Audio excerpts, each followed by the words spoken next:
जी अस्सलाम वालेकुम। उम्मीद है कि आप तमाम दोस्त खैरियत से होंगे। इन दिनों जो है पाकिस्तान स्टॉक मार्केट में मुख्तलिफ कंपनीज जो हैं वो अपने शेयर्स बाय बैक करने के हवाले से अनाउंसमेंट दे रही हैं। आपके इल्म में होगा एंग्रो कॉरपोरेशन ने भी ऐलान किया पिछले दिनों कि जी वो अपने कुछ शेयर्स जो हैं वो बाय बैक करना चाह रहे हैं। फिर इसके अलावा कोहिनूर टेक्सटाइल जो है उन्होंने भी अनाउंसमेंट की कि वो भी अपने शेयर्स जो है वो वापस बाय बैक करना चाह रहे हैं। फिर JDW शुगर मिल्स जो हैं उन्होंने भी ऐलान किया कि वो अपने शेयर्स जो है वो बाय बैक करना चाह रहे हैं। तो ये काफ़ी जो है वो सवालात इस सिलसिले में मुझे मौसूल हुए, तो मैं इसको थोड़ा सा एक्सप्लेन किए देता हूँ।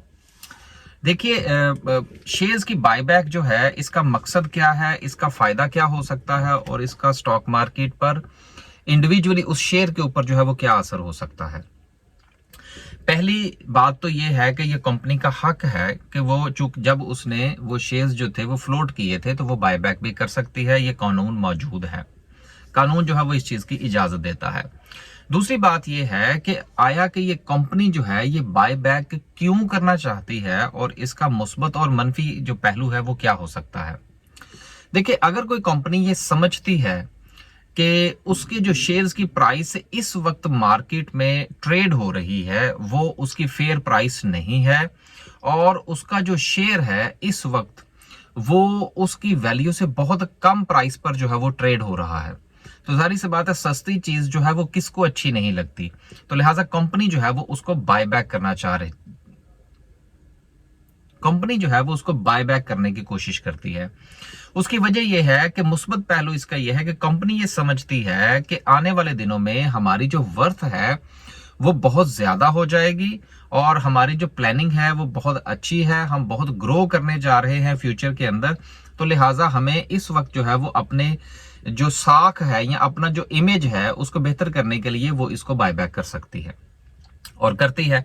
दूसरा जो है उसकी वजह जो है वो ये है कि जितने ऑर्डिनरी नंबर्स ऑफ शेयर्स जो है वो कम होंगे, मिसाल के तौर पर अगर एक कंपनी जो है वो 100 रुपया कमाती है और उसके 100 शेयर्स जो है वो स्टॉक मार्केट में ट्रेड होते हैं, तो उसकी ईपीएस जो है, फर्ज कीजिए ये एक क्वार्टर का रिजल्ट कह लीजिए, तो उसकी ईपीएस जो है वो होगी 1 रुपया। और अगर वो कंपनी जो है वो 100 रुपया कमाती है अपने दूसरे क्वार्टर के अंदर और उसके वो बायबैक कर लेती है शेयर्स को और उसके शेयर्स की जो तादाद है वो 100 से कम होके 50 हो जाती है, तो उसकी ऑटोमेटिकली जो उसकी ईपीएस है वो 1 से बढ़कर 2 हो जाएगी। लिहाजा नंबर्स ऑफ शेयर्स जिस तरह से कम होते चले जाएंगे कंपनी की ईपीएस उतनी बढ़ेगी।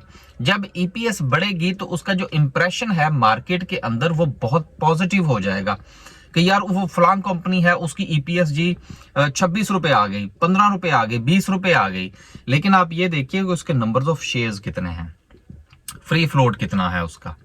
ये तो हो गया उसका मुस्बत पहलू। अब मनफी पहलू क्या है? मनफी पहलू ये है कि नंबर्स ऑफ शेयर्स जिस वक्त कम होंगे तो जब शेयर्स की तादाद कम होगी तो इसको ट्रेडिंग पॉइंट ऑफ व्यू से ये इसको नेगेटिव समझा जाता है। मिसाल के तौर पर आपके पास इस कंपनी का शेयर है, उसका फ्री फ्लोट बहुत कम है, आप वो शेयर बेचने के लिए जाते हैं, आगे खरीदारी कोई नहीं, एक नेगेटिव।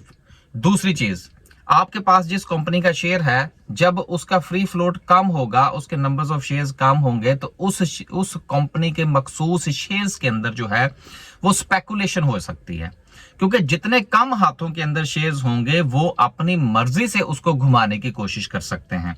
वो चाहेंगे तो उसको ऊपर ले जाएंगे, वो चाहेंगे तो उसको नीचे ले आएंगे। तो ये एक उसका नेगेटिव पहलू है।